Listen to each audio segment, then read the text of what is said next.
Hello అండి, అందరికీ నమస్కారం। ఈరోజు ఈ వీడియోలో మనం 2024లో కార్తీక శుద్ధ ఏకాదశి ఎప్పుడు వచ్చింది, ఏకాదశి తిథి ప్రారంభం మరియు ముగింపు సమయాలని ఈ వీడియోలో తెలుసుకుందాము। దానితో పాటు విష్ణుమూర్తి అనుగ్రహం కోసం ఈ రోజున మనం పిండి దీపాలతో పాటు తప్పకుండా చందన దీపాన్ని కూడా వెలిగించుకుంటే చాలా మంచిదండి।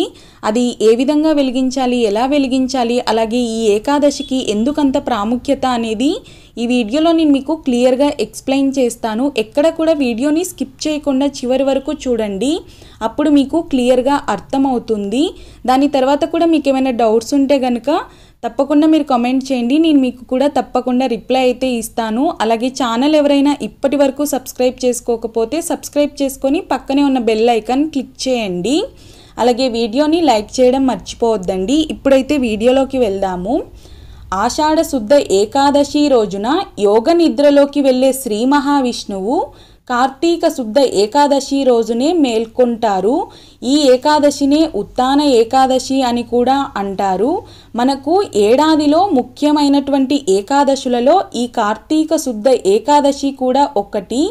ఈ రోజున తప్పకుండా కూడా ప్రతి ఒక్కరూ శ్రీ మహావిష్ణువుని ఆరాధించడం అనేది చేయాలి।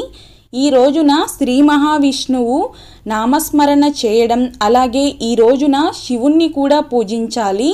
ఎందుకంటే కార్తీక మాసం శివకేశవుల ఇద్దరికీ కూడా ప్రీతికరమైన మాసం।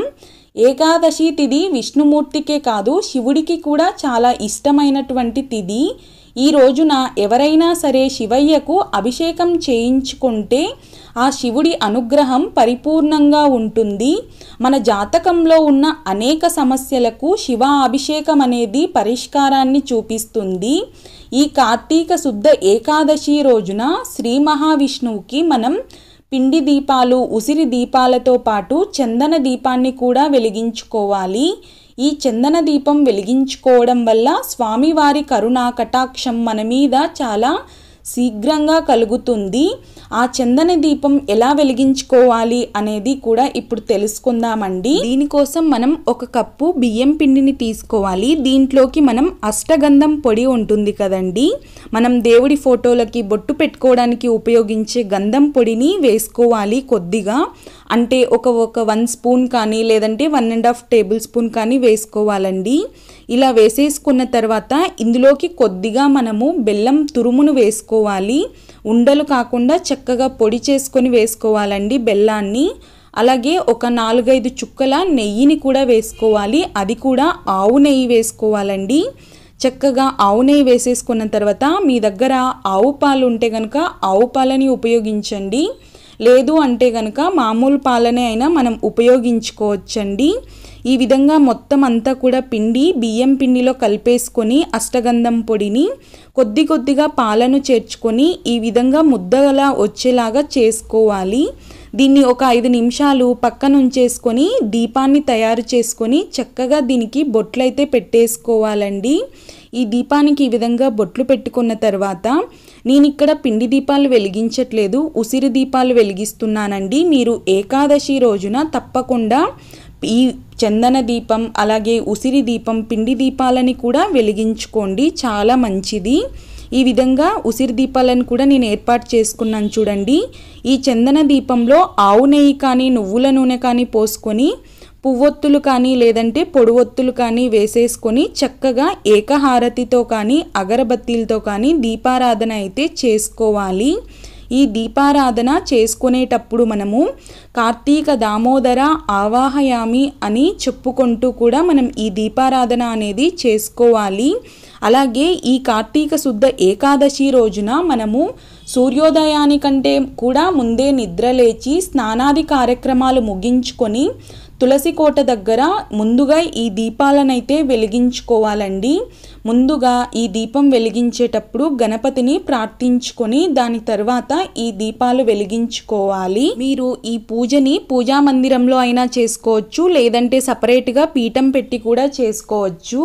ఈ రోజున విష్ణుమూర్తికి ఒక్క తులసి దళాన్నైనా సమర్పించాలి। మీకు కుదిరితే కనుక చక్కగా తులసి మాలని సమర్పిస్తే ఇంకా మంచిదండి। ఇంతకు ఈ కార్తీక శుద్ధ ఏకాదశి రోజున మనము స్వామివారిని పూజించడం వలన ఉపయోగం ఏమిటి అంటే ఈ కార్తీక శుద్ధ ఏకాదశి రోజున ఎవరైతే సరే ఉపవాసాన్ని చేసి స్వామివారికి చక్కగా ధూపాలని దీపాలని వెలిగించుకొని పూజ చేసుకుంటారో వారి సర్వ పాపాలు తొలగిపోయి 1000 అశ్వమేధ యాగాలు 100 రాజసూయ యాగాలు చేసిన పుణ్యఫలం లభిస్తుంది.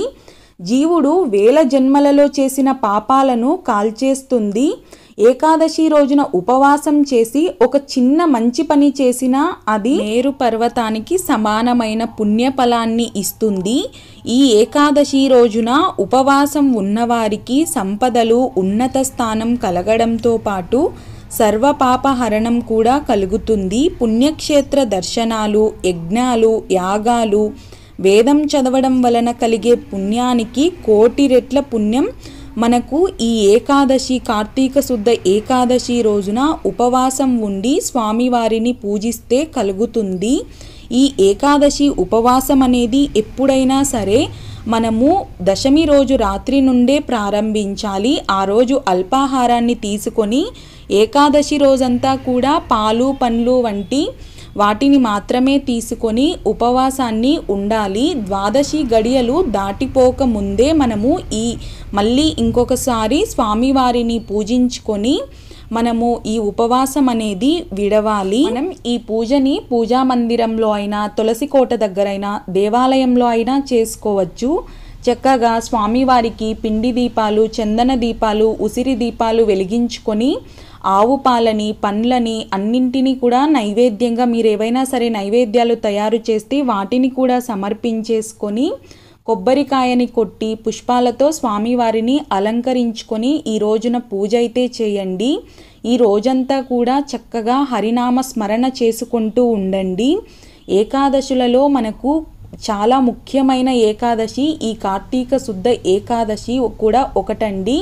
కాబట్టి తప్పకుండా ఆ స్వామివారి అనుగ్రహం కోసం ప్రతి ఒక్కరూ కూడా ఈరోజు కుదిరిన వాళ్ళు ఉపవాసం ఉండండి. ఆరోగ్యాలు సహకరించక ఏదైనా కారణం చేత ఉపవాసం ఉండలేని వారు చక్కగా స్వామివారిని యథాశక్తిగా అయినా మీరు పూజించుకోండి. అలాగే స్వామివారికి ఎంతో ఇష్టమైన పచ్చకర్పూరంతో ఈరోజు హారతులను సమర్పించండి. ఇప్పుడైతే మనం ఈ 2024లో కార్తీక శుద్ధ ఏకాదశి ఎప్పుడు ప్రారంభమై ఎప్పుడు ముగుస్తుంది, ఏ రోజున మనం కార్తీక శుద్ధ ఏకాదశిని జరుపుకోవాలి అనేది తెలుసుకుందాము. కార్తీక శుద్ధ ఏకాదశి తిథి ప్రారంభం 11 నవంబర్ 2024 సోమవారం మధ్యాహ్నం 2:38 నుండి 12 నవంబర్ 2024 మంగళవారం మధ్యాహ్నం 12:24 వరకు మనకు ఏకాదశి తిథి అయితే ఉంటుందండి. ఇంతకు మనం కార్తీక శుద్ధ ఏకాదశిని ఎప్పుడు జరుపుకోవాలి అంటే 12 నవంబర్ 2024 మంగళవారం రోజున. ఎందుకంటే మనకి సూర్యోదయానికి ఏకాదశి తిథి మంగళవారం రోజునే ఉంది కాబట్టి ఆ రోజునే మనం ఈ ఏకాదశిని జరుపుకోవాలి. చూసారు కదా, ఈ వీడియో మీకు నచ్చినట్లయితే ప్లీజ్ లైక్ చేయండి. అలాగే మీ ఫ్రెండ్స్ అండ్ ఫ్యామిలీ మెంబర్స్కి వీడియోని షేర్ చేయడం మర్చిపోకండి. వీడియో చూసినందుకు మీకు కృతజ్ఞతలు. ఓం నమః శివాయ.